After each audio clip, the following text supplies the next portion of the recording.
Welcome to Nintendo K channel, I am Danny. This guide is on how you can increase your energy cell capacity in The Legend of Zelda Tears of the Kingdom. There will be a process you need to follow to make this work. What you will want is a lot of Zonite. You most likely have first seen these during your early time on the Great Sky Island. You can get them by breaking down these Zonite deposits. With the Zonite you collected, what you want to do is head to a forged construct.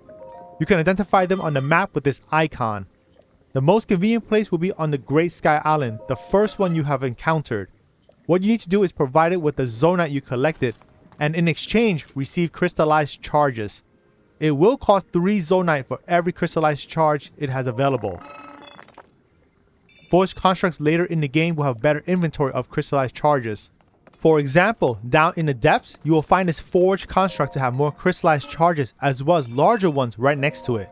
Large crystallized charges are worth 20 normal crystallized charges, but they do require large Zonite in exchange. The caveat is that every large crystallized charge needs 3 large Zonite in exchange, and they're not as easily found when compared to normal sized Zonite. Now that you understand how the exchange works, you need to take the crystallized charges you obtain and bring it to another type of construct at a crystal refinery. For demonstration, you can always head back to the Nachuya Shrine on the Great Sky Island where you previously visited and found one there. You can also find one at Lookout Landing on the grounds of Hyrule as well. There are other locations, but I'm just suggesting these as they are convenient and everyone should have encountered them as part of their early gameplay. If anything, you will find these crystal refineries on the map with this icon.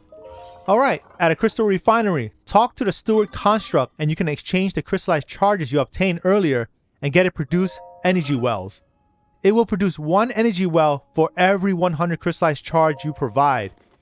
By now, you probably have realized the full cycle of increasing or upgrading the capacity of your energy cell. Each full energy cell battery requires 3 energy wells for a full upgrade.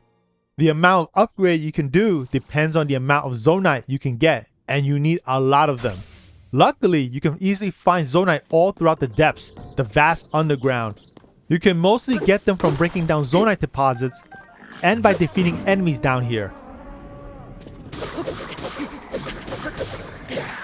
You will need a paraglide to enter any of the chasms located all throughout Hyrule. On a different note, here are a couple tips you should keep in mind. Most of the forged constructs that have significant inventory of crystallized charges are located down in the depths near abandoned mines. Another thing is, it takes time for forged constructs to replenish their crystallized charge inventory before you can exchange Zonite again after you deplete their stock. To speed up the restock, you can either head to another forged construct to exchange, or you can head to any campfire to pass the time and head back to the one you made in exchange earlier to find they are back in stock. There you go, that's all I have for you on this guide. If you found it helpful, I would appreciate a thumbs up. Consider subscribing for more guides like this to help you in your venture. Alright, I'll catch you in the next one.